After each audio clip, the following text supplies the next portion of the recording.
Hi, Shared Abundance Gardeners.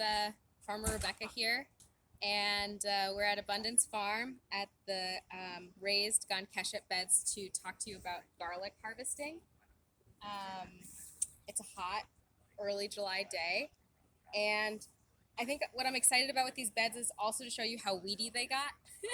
And that's fine. That's great. Like, no shame if your garlic beds are very weedy. This is garlic that we planted at the end or mid to end October last year. So they've been in the ground for about 7 months. Probably a month ago, we picked off the scapes, and these are about ready to come out of the ground. And the way that I know that is because these leaves are starting to brown, and especially these bottom leaves are like completely dead. So what you're really looking for are these bottom leaves. Are they dead? Do they look dead? Here's another one. Yep, that's dead. So, and then another thing you can do is just kind of like dig in a little bit and feel the bulb and kind of just look at it. And I think I'm just going to pull this one right out. And so to harvest it, sometimes people use pitchforks to loosen the soil. Or you can do it like I'm doing it and like how all the Gone Keshet preschoolers have been doing it, which is you're just digging like you're a squirrel and you're just going to pull it out. Ta-da! Yay! Look at that garlic. Can you believe that was Wow. one clove 7 months ago? And you can also, yeah, I'm also feeling it, and you'll be able to tell if it's not filled into the skin. And this really feels filled in. This garlic has been loved and is ready to come out. So, Rebecca, tell me again one more time. It's like Yes. you're feeling to make sure there's no empty spaces? Yeah, yeah. Okay. All right. And if there You is can empty feel a spaces? looseness if it's not ready. Oh, I've gotten garlic like that before from the Yeah. store Yep. when it gets like dried out. Yeah. Yeah. And what you can do if that's true is you can just eat that garlic. Like, that's still going to taste really good. It's going to be green, fresh garlic. You can use this in any recipe that you would use regular cloves of garlic. If it's not filled in all the way, it just means that the storability might not be as good and it might not store as long. So that means So, like I shouldn't keep that for like December or yeah, eat January. that first. Eat that first. Eat that if you first. if you pull out stuff that's like that. And if I pull out stuff like that and it's a bunch, should I assume maybe the rest of it could use another couple weeks or Yeah, that would be really smart. okay. Yeah, but let's say you pull out something that's perfect and beautiful like this, and you're like, I want to eat this in December. You can hang this up somewhere dark and cool. Think like if you were, if you had a barn, you would like hang it in a barn.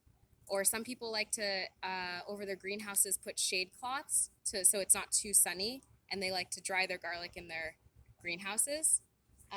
You can lay it on a table that has mesh underneath. You just want a lot of airflow. It needs airflow to dry, and that's. Could I just hang it in my kitchen? You can hang it in your kitchen.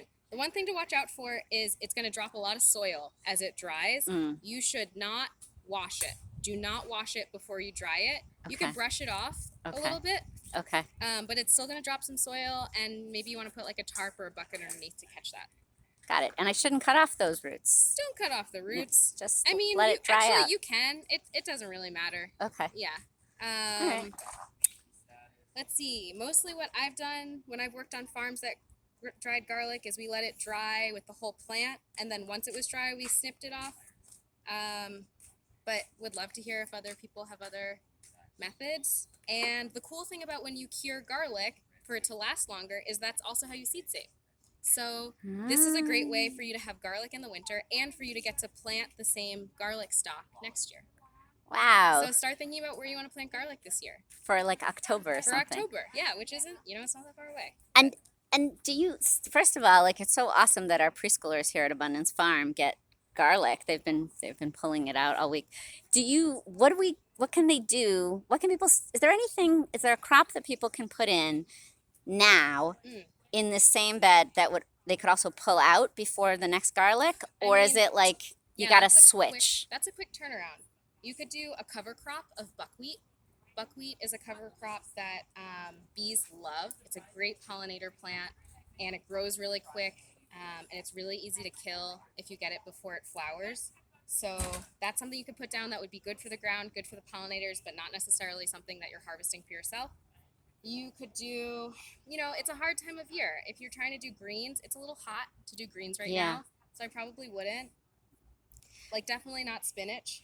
Right. Um, But maybe what you could do is put something in here that would go all the way till November Mhm. and find a new spot for garlic that's Yeah. sort of emptying up. It's a little bit Yeah. about like figuring out. Totally. Or you could put, I mean, this is a great time to put your fall crops in. You could put in your kale, you could into your garlic bed, you could put your Brussels sprouts, Yeah. you could put, But then don't broccoli. think that you can plant your garlic in there because you've Yeah. already got kale and Brussels sprouts. You've either got to choose. You either got to say, I'm putting garlic here again this year, or this is going to become a fall crop bed, or I'm putting this bed to bed for the year. The bed to bed. I'm putting the bed to bed. All right. Thank you so much. Yeah, enjoy. All right. Let us know take how care. it goes.